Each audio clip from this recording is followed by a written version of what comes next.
Bonjour à tous, j'espère que vous allez bien.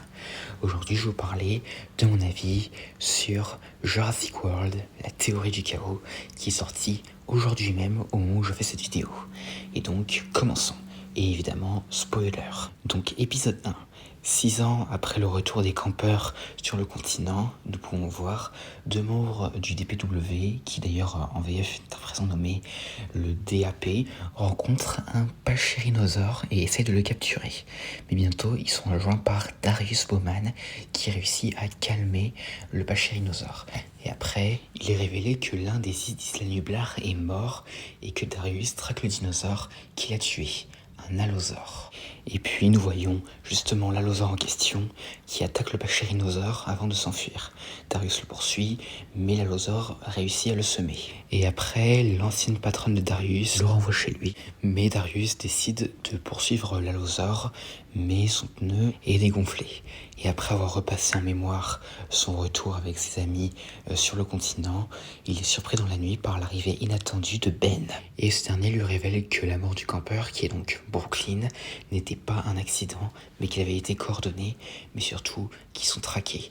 Et quelques instants après, ils sont attaqués par les Atrociraptors de l'Atrociraptor Squad du monde d'après, Tiger, Panthera et Ghost. Donc épisode 2, Ben et Darius fuient les Atrociraptors, mais bientôt ils se rendent compte qu'ils sont suivis et décident en même temps d'aller trouver les autres, à commencer par Sammy. Et sur la route, Ben se remémore un moment avec Brooklyn. Et le lendemain, ils arrivent dans une station-service où ils découvrent un Azuthoceratops et ce dernier se coince les cornes en les aiguisant. Et involontairement, il provoque un incendie. Et finalement, ils réussissent à le libérer et le Azuthoceratops va retrouver ses semblables. Et après cela, le gérant de la station-service leur donne des vivres. Mais on nous révèle bientôt que quelqu'un les suit de près, de très près. Et donc ensuite, épisode 3, Ben et Darius arrivent chez Sammy dans son ranch, et là, ils découvrent, et de manière assez inattendue, que cette dernière garde Tite Boss. Et cette dernière retrouve Ben. Et il s'attire presque des ennuis avec un voisin de Sammy nommé Carl, et qui est un gars pas très sympa. Et donc après, Ben et Darius expliquent la situation à Sammy et ils décident d'aller trouver Yaz et Kenji. Et ces derniers luttent un peu avec le deuil concernant la mort de Brooklyn. Mais bientôt, ils découvrent que quelqu'un est entré chez eux. Et ils découvrent bientôt que ce sont les Atrociraptors. Ces derniers ont tué Carl et tentent de les attaquer. Et après avoir libéré Tite Boss, ils réussissent à s'enfuir pendant que l'ankylosaure les retient. Et bientôt, Sammy révèle qu'il a trouvé dans la vieille veste de Brooklyn une carte avec chacune de leurs adresses. Et il décide ensuite d'aller trouver Kenji. Et pendant ce temps, une personne inconnue amène les Atrociraptors dans un camion. Épisode 4. Donc les trois se rendent chez Kenji, mais sur le chemin, ils aperçoivent des camions du DAP, dont un contenant l'allosaure borgne. Et donc en arrivant chez Kenji, Darius révèle que les deux ne sont pas vraiment en bon terme parce que Kenji dit que c'est un peu de la faute de Darius si Brooklyn est morte. Donc il est un peu comme à la fin de la saison 3 de la colonie du Crétacé. Et ensuite, en montrant la carte à Kenji, eh bien, il est révélé qu'une adresse à côté de là où il vit est là où est détenu son père, Daniel Kondo. Et pendant que Kenji va faire de l'escalade et que Darius le suit, Ben et Sammy décident d'aller trouver Yaz. Et en même temps, il est révélé que Kenji et Brooklyn s'étaient séparés parce que Kenji ne pouvait pas vraiment supporter de voir Brooklyn tout le temps sur les réseaux, enfin voilà quoi. Et après avoir observé des Parasaurolophus bioluminescents, Kenji s'énerve encore une fois, notamment sur le fait que Brooklyn est allé voir son père sans lui dire, enfin voilà quoi. Et après il redescend, disant à Darius qu'ils vont trouver Daniel. Et à la fin de l'épisode, pendant la nuit, des agents du DAP capturent Tite Boss. Épisode 5. Donc sur la route pour aller trouver Daniel, Kenji et Darius continuent un peu d'être assez en froid l'un vers l'autre, même s'ils commencent petit à petit à renouer. Et après cela, Sammy et Ben passent dans un espèce de petit parc d'attractions où un dénommé Bobby Nublar exploite un peu des stygimologues pour le divertissement. Et en voyant ça, Ben et Sammy décident de libérer les dinosaures. Et pendant ce temps, Kenji et Darius arrivent chez Daniel. Et d'ailleurs, on découvre que Daniel et Kenji sont de nationalité japonaise. Et donc, Daniel essaye un peu de renouer avec Kenji, mais il emploie encore les mêmes tactiques qu'il avait utilisées à l'époque. Et pendant ce temps, Ben et Sami libèrent les Stygimolochs. Et donc, Kenji et Darius renouent, et Daniel révèle tout ce qu'il sait. Et il révèle que Brooklyn n'était pas du tout la même qu'elle l'était avant de disparaître. Mais bientôt, les Atrociraptors reviennent, commandés par une femme mystérieuse, et Daniel se sacrifie, et se faisant ainsi tuer par les Atrociraptors. Et les deux frères adoptifs sont sauvés par une personne mystérieuse. Et donc, épisode 6, Yasmina se remémore un moment avec Brooklyn après le déferlement des dinosaures sur le continent. Et pendant ce temps, elle reprend contact avec Sami et Ben qui arrivent chez elle dans le Wyoming, sur une île dans un lac à l'abri des dinosaures. Et donc les trois se retrouvent, et alors que Yaz fait visiter l'endroit, Sami et Yaz rencontrent un peu des complications, et bientôt un dinosaure arrive, un Bakel Spinax. Donc Ben, Yaz et Sami s'échappent, mais bientôt un autre Bakel Spinax arrive, et en même temps que des forces du DAP.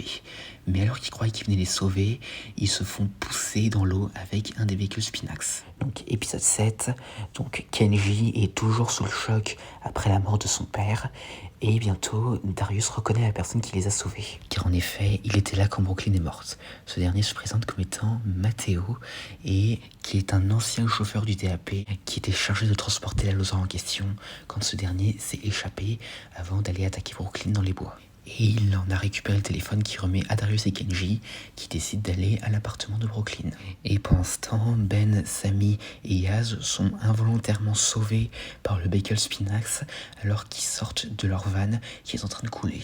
Et en revenant à la surface, ils voient le Bakel Spinax être enfermé dans une cage et décident d'aller dans le camion clandestinement. Et pendant ce temps, Kenji et Darius arrivent dans l'appart de Brooklyn et découvrent que Brooklyn collaborait en quelque sorte avec Daniel pour reconstruire son empire, mais aussi qu'un dénommé Cabrera exploite les dinosaures après avoir trahi le DAP, mais aussi la position d'un endroit de livraison. Et ils y vont.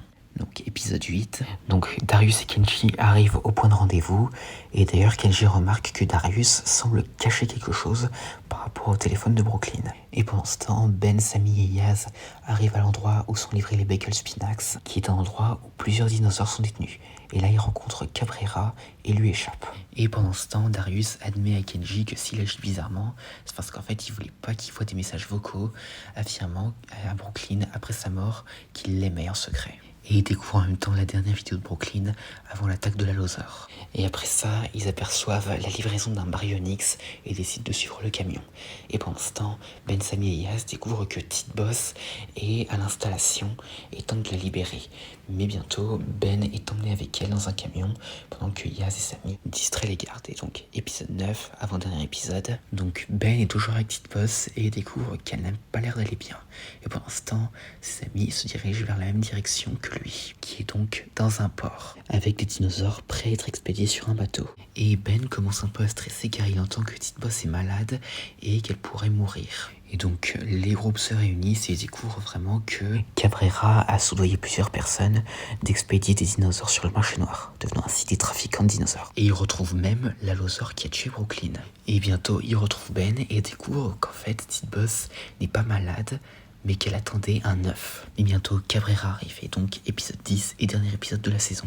Donc Cabrera révèle qu'il avait fait relâcher l'allosaure, mais pas dans le but qu'il tue Brooklyn, mais simplement de l'effrayer pour qu'elle ne dise rien. Et donc les 5 lui échappent, mais bientôt la femme mystérieuse contrôlant les Atrociraptors revient, et Cabrera révèle qu'il avait fait une collaboration avec elle et décide de la virer. Mais découvre bientôt qu'il a été piégé et la femme lance les Atrociraptors qui le tuent avant de finalement les faire attaquer les 5. Mais heureusement Matteo arrive pour les sauver, mais par inadvertance, il libère certains dinosaures, notamment un Carnotaure et un Suchomimus. Et alors que ces deux se battent, il libère quelqu'un de plutôt inattendu. En effet, il libère Grosse Mangeuse, la T-Rex de l'île de Mantacorp qui avait été amenée également. Et elle fait face aux Atrociraptors. Et Darius décide de faire venir l'allosaure dans la bataille, et finalement, Grosse Mangeuse réussit à vaincre les Atrociraptors et l'allosaure en même temps. Et les dinosaures en fuite s'échappent dans la nature. Mais bientôt, la mystérieuse femme revient et commande à nouveau les Atrociraptors d'attaquer,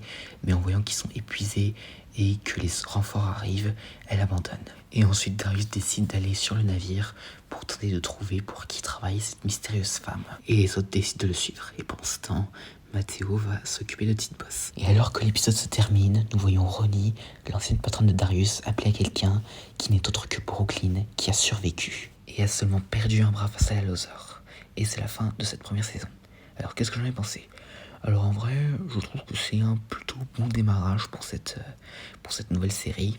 Alors déjà les personnages, on peut voir, ils ont bien changé depuis la colonie du Crétacé. Et donc alors bon, clairement la survie de Brooklyn, ça clairement je l'avais anticipé, donc j'en suis même pas surpris qu'elle ait survécu, parce que ça m'aurait beaucoup étonné qu'il ait décidé de faire mourir un personnage de la colo. Hein. Et alors bon, pour les moments où Darius dit qu'il aimait secrètement Brooklyn, alors bon, clairement je sens que c'était juste pour faire plaisir à ceux qui pensaient que ces deux-là allaient finir ensemble dans la colonie du Crétacé. Hein. Parce que je me souviens à l'époque, il y en avait beaucoup des théories ou des fanmade comme ça là. Et donc pour le personnage de Matteo, alors en vrai je trouve qu'il est plutôt sympa. Même si bon, alors bon, pour la femme là qui contrôle les Atrociraptors, alors franchement... elle est bizarre, hein. Et quand je dis bizarre, c'est vraiment bizarre, parce que, pour vous dire, la première fois que je l'ai vu, j'ai l'impression que c'était de voir un robot, là. Non mais, voilà, quoi. Enfin, vraiment, ce visage vide, là, non mais, voilà, quoi. Et donc maintenant, pour passer aux dinosaures, alors, les Atrociraptors, c'est cool de les revoir, même si, bon, alors, j'ai deux déceptions les concernant, c'est, déjà... ils font les mêmes bruits que les Vélociraptors. Et de deux, où est Red, le quatrième Atrociraptor ? Parce que de ce que l'on sait, c'est avant le monde d'après. Donc voilà quoi. Mais il y a des chances qu'on nous l'explique dans la deuxième saison. Tout comme le comment Soyuna Santos a eu la main sur eux. Et l'idée du sifflet pour les contrôler, franchement, pas mal. Et donc alors bon, les Bakels Spinax, ils sont sympas, mais ils auraient pu être mieux, je trouve. Et je trouve que c'est une bonne chose de les avoir mis dans cet univers parce que ça permet de présenter un nouveau genre de dinosaures. Et donc c'est pas mal. Et pour l'allosaure, franchement, je l'adore. Parce que l'allosaure, c'est mon troisième dinosaure carnivore préféré de la saga. Et franchement, je trouve qu'il a été extrêmement bien utilisé. Et son œil blanc aveugle lui donne un côté vraiment menaçant. Et franchement, voilà quoi. Et pour les autres dinosaures, alors, déjà ça fait plaisir de voir les Nasitoceratops, les Stygimologues et les Pachyrhinosaures. Parce que c'était un peu une opportunité manquée de les montrer dans la colonie du Crétacé. Même si bon... il y a toujours quelques espèces qui manquent à l'appel, hein, notamment le Triceratops et la Pathosaure, qu'on n'a toujours pas vu. Mais bon, espérons qu'avec les prochaines saisons, ils ne recommettront pas cette erreur en ne les mettant pas. Et pour Petite Boss, alors, vraiment, j'ai vraiment cru qu'ils allaient nous la tuer, là, hein, parce que, franchement, j'ai beaucoup stressé pour la scène avant qu'on nous révèle qu'elle l'attendait un œuf. Hein. Franchement, si nous l'avait tué, là, franchement, j'aurais été désespéré. Et c'est une bonne surprise aussi de voir que notre cher ankylosaure va devenir maman. Et grosse mangeuse, et bien franchement, cool aussi de la revoir. Et on peut voir qu'elle est toujours aussi forte. Hein, notamment quand on la voit défoncer les Atrociraptors et l'allosaure. Enfin voilà quoi. Même si bon, je trouve que c'est un peu quelque chose de manqué de ne pas nous avoir dit où étaient les autres dinosaures de l'île de Manticore, comme Petite Mangeuse, le Spinosaure, etc. Mais on va sans doute nous le révéler bientôt. Et pour les autres dinosaures, alors, déjà le Suchomimus, ça fait plaisir d'en découvrir un enfin. Et pour le design, ça passe, même si bon, j'aurais préféré qu'il soit bleu comme sur les sites internet. Mais comme je l'ai dit dans une vidéo analyse, il est possible que ce soit un dimorphisme sexuel. Et pour le Carnotaure, eh bien franchement, il me fait penser à ceux des romans de Michael Crichton. Même s'il n'est sûrement pas capable de se camoufler. Et pour revenir au personnage humain, eh bien, franchement Ben, comme le dit Kenji, je trouve qu'il grandit trop. Non mais, sérieux, dire qu'avant c'était le plus petit, maintenant c'est le plus grand. Non mais, sérieux, il grandit, c'est jeune. Et je trouvais ça aussi assez drôle, la façon dont tout le monde réagit quand ils apprennent qu'il a une petite copine, enfin, voilà quoi. Et pour le père de Kenji, alors franchement, assez surpris de le revoir. Et pour son sacrifice, eh ben, franchement, ça nous montre que malgré ses actes, il aime toujours son fils. Et maintenant, pour de possibles théories concernant la suite, eh bien, vu que là, ils sont montés à bord d'un bateau pour aller trouver des réponses sur qui les traque, eh bien, il y a des chances que cela finisse par les ramener à Biosyn Brooklyn et que le patron de la femme mystérieuse soit en réalité Lewis Dodson. Enfin, en tout cas, c'est quelque chose qui ne m'étonnerait pas du tout. En tout cas, on a des chances d'entendre parler de Biosyn et même d'ailleurs du Giganotosaure parce que selon des rumeurs, il serait également présent dans la série. Et pour la suite de Brooklyn, à voir comment ils vont réagir. Pour ce qui est de ma note pour cette première saison, ce serait 7 sur 10. Et donc voilà, j'espère que cette vidéo vous aura plu. N'hésitez pas à me dire ça dans les commentaires et à la prochaine.